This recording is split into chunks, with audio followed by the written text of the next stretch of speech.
میشه دو تا سوال باحال بپرسی خود لب سوال باحال میپرسم. آره. به شکلی الان دو تا سوال باحال میپرسم. بشری فالوورای خودتن دیگه. این سوالا تاج سرنده داشتیم. بشری همه پرسیدن از دیشب بگو. دیشب که من کلا رو حالت پرواز بودم دیگه، حالم خیلی خوب بود. اصلا من بچه‌ها میترسیدم که امروز صبح که میخوام از خواب بیدار شم، نگاه همه چی داشتم خواب میدیدم برام. آره. وای منم همینطور واقعا. یه چیز عجیبی بود. خیلی عجیب بود. میگم دوست دارم همه من آدما ببخشید بهش که برسن. ببین من حتی از شدت استرس دیشب که دوران نوابه مثلا زانو زدم اونجا. به این فکر میام که ایوم نبگی چیکار کنم، از شدت استرس دیشب تبخال زدم. آره داشتی صبح پا شد ما دیدیم یه چی رو خودم صورتش رفتن انداخته. من کلا همیشه یه استرس میگیرم، خودم فشار میاد تبخال میزنم دیگه، میدونی خودم بر قرص گرفتم. آسکیلوور.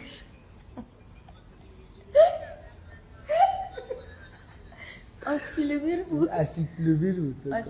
آقا نگو اسکیلوور بود. تو وقتی بلد نیستی بگی منم بلد نیستم. آخه نه اینجوری میگفتم صبح میخندیدی خوشم میاد. آسکیلوور. این صبح اینجوری میگم چی بود؟ آقا ما اینا رو ول کن. یه دقیقه اونو بده من یه سوال بلند. من یه سوال بلند بپرسم. آقا عروسی واقعی کیه؟ ببین واقعیتشو بگم چون خیلی واقعی است. عروسی واقعی زمانی که من بتونم خودمو جمع جور کنم، یه سری پول جمع کنم، بتونم پشتیبانیامو قوی کنم. حالا من قراره که نیست، من با خانواده مهناز صحبت کردم، با خانواده خودمونم صحبت کردم، خانواده من مامی صحبت کردم، قراره برم با مهنازم بریم مثلا بریم منظوری که بریم خونه‌شون. آره دیگه. ما میخوام بریم خونه مهرازینه واسه خواستگاری. آره میخوام بریم خونه مهرازینه واسه خواستگاری. اگه منو به غلامی قبول کنن تو که قبول کردی به عنوان کسی که همیشه میخوای کنارش بشی، تو که معلومه من واقعا دوستم داری، خیلی بهت تبریک میگم که همین پسری انتخاب کردی زندگی خیلی پرو میشه، هیچ موقع پیر نمیشه. اینو از اول به تبریک بگم از انا. حالا قراره من برم صحبتامو با خانواده مهراز بکنم، چون که مواظب داشتم صحبت کردم. اگه خدا بخواد قراره باهاش نامزد باشم، ولی دوست دارم که کم زودتر ببینمت. نه دوست دارم که زودتر این ازدواج اتفاق بیفته و هم دیگه بریم سر خونه زندگیمون. ولی بچه‌ها یه چیزی واقعیتی که تو زندگی ما مهمه، یه خورده آدم باید پشتیبانیش قوی باشه دیگه. من باید یه سری کارا رو انجام بدم برای خودم، درآمدمو زیاد کنم، بتونم کار کنم که تو وارد زندگی میشی که هم من کم نگیرم هم تو کم. بله 100%. ولی حالا میخوام یه چیز دیگه بگم. مهناز واقعا دختره کم توقعیه. تا حالا تو زندگی از من هیچی نخواستی؟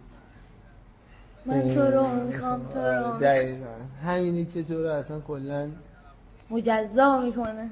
دقیقا هم این همون دل گنده‌ات، همون معرفت تروی، انرژی مثبتی که بهم انتقال میدی، حال خوبی همینجوری. من ولی اخلاقامون خیلی یه سریا شبیه همه و این خیلی باحاله به نظر من. بهمنیم دیگه. آره 9 روز هم از من بزرگتره. اگه اون 9 روز از من دو تا کاپلی که من دیدم ماه تولدشون یکی بوده.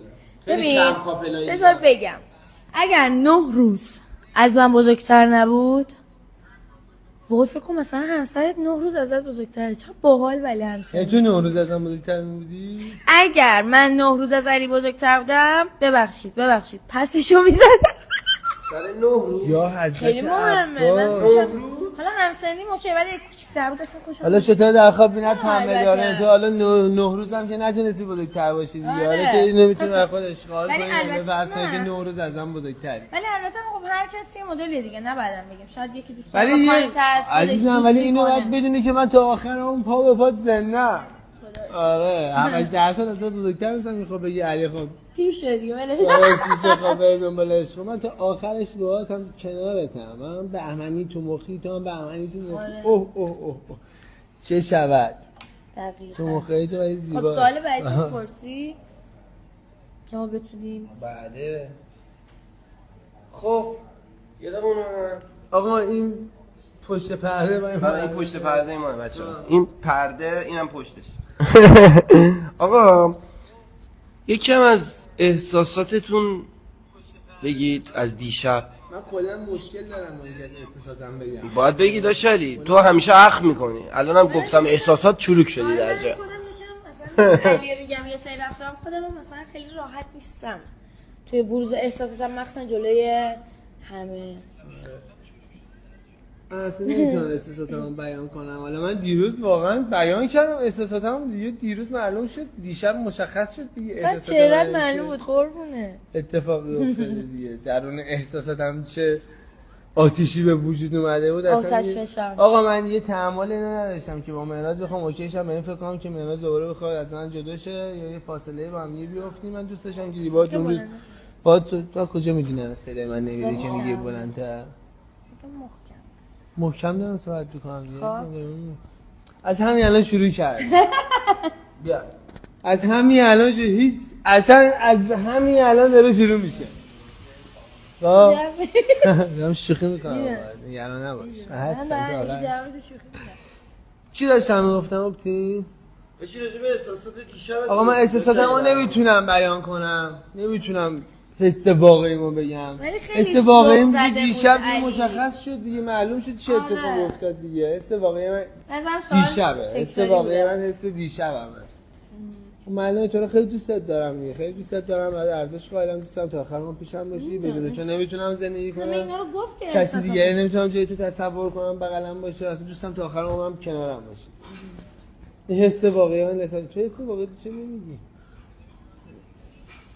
منم که خیلی خوشحال شدم دیشب.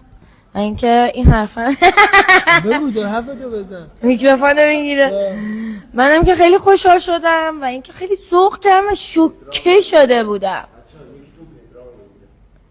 شوکه شده بودم. آقا شوکه شده بوده این وسط.